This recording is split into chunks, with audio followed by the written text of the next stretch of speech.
I heard this awesome quote recently, and obviously I had to share with you because it hit me straight in the childhood memory food solved all problems bucket. So the quote was, if hunger is not your problem, food is not your solution. And I laughed at myself because, yeah, food is awesome and it's fun and it's a fantastic part of life. I love food. I'm a foodie. But it made so much sense when you just break it down to the simplest terms. If hunger is not your problem, food is not your solution. And listen, I've done previous episodes on food is way more than just fuel for our body. It is cultural and connection, and it's present in like every part of our lives because there's birthday cakes and there's, you know, funeral casseroles and there's pizza party celebrations. Like there's so much that food does that is more than just giving our body sustenance. However, when we use food to solve problems that it was never meant to solve, mostly emotional problems, that's when we start sabotaging all of our goals and don't even realize it at the time. Because when we use food to numb or distract or avoid or soothe instead of actually addressing the problems, we not only still have the same problems after we're done eating, but it only takes like 90 seconds to consume 400 calories of chips. And so then not only do you have the original problem, but then you have this problem where you overate for no reason, no good reason, and are been sabotaging your health goals and the results that you're trying to get from having a decent plan to stick to.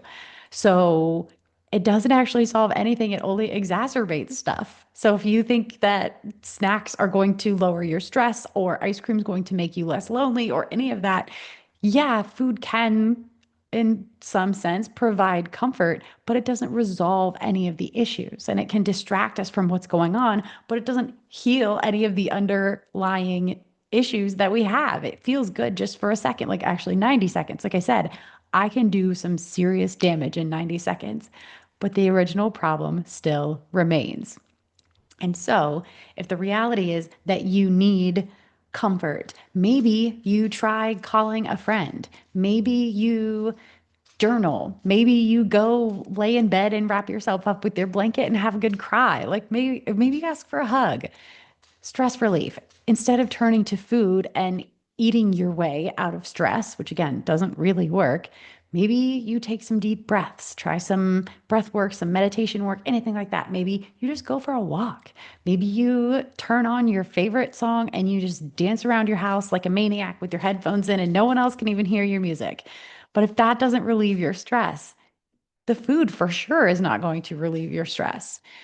And if you need rest, if you are so overwhelmed and exhausted and food just sounds like, oh, this will just make me feel better right now in the moment, maybe what you actually need is just a nap.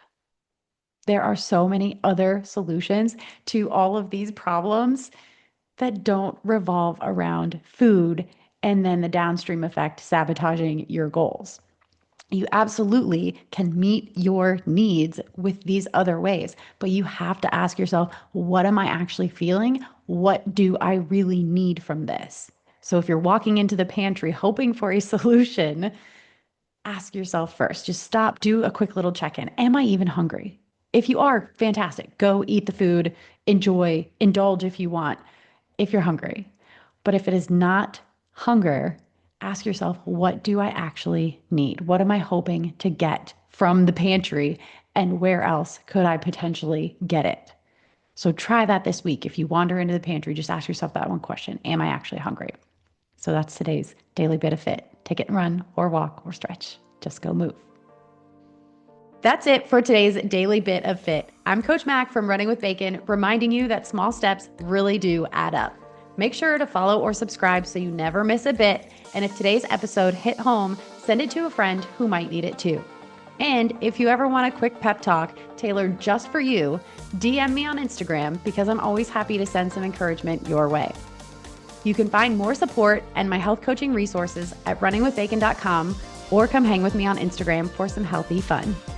Until next time, keep taking those small steps because you don't need a perfect plan, just a consistent one.